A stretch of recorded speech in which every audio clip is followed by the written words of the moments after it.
l'État procédera à la suspension du recouvrement de la dette fiscale et douanière des entreprises les plus affectées par le Covid-19.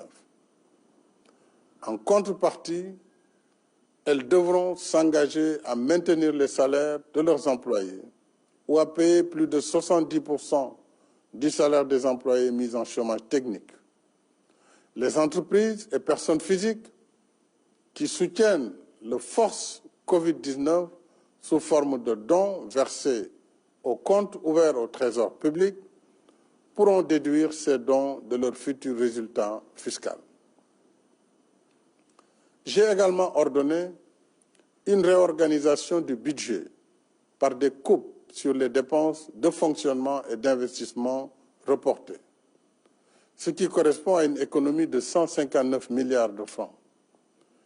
En outre, le gouvernement sécurisera 178 milliards pour couvrir partiellement des pertes de recettes budgétaires induites par la crise. Quatrièmement, enfin, le programme de résilience économique et sociale permettra d'assurer l'approvisionnement régulier du pays en hydrocarbures, produits médicaux, pharmaceutiques et denrées de première nécessité. Le gouvernement veillera particulièrement à lutter contre toute pénurie artificielle et hausse indue des prix. L'ensemble des dépenses liées à la mise en œuvre du programme de résilience économique et sociale seront couvertes par le fonds de riposte contre les effets du Covid-19, Force Covid-19, doté de 1 000 milliards de francs CFA, financé par l'État et des donations volontaires.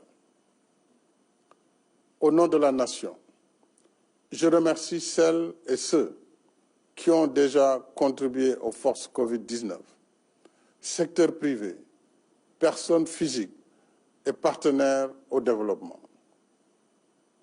J'invite toutes les bonnes volontés à se joindre à cet élan de solidarité nationale afin d'assurer les meilleures conditions d'inclusion et de transparence.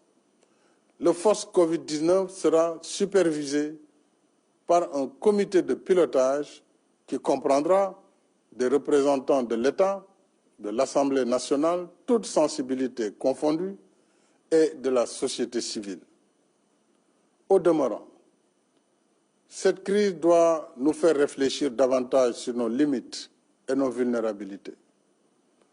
Nous avons fait de grands progrès dans la production agricole pour assurer notre souveraineté alimentaire.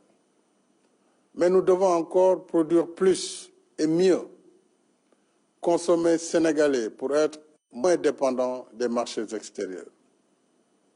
Je tiens particulièrement à la mise en œuvre accélérée du programme d'autosuffisance en riz.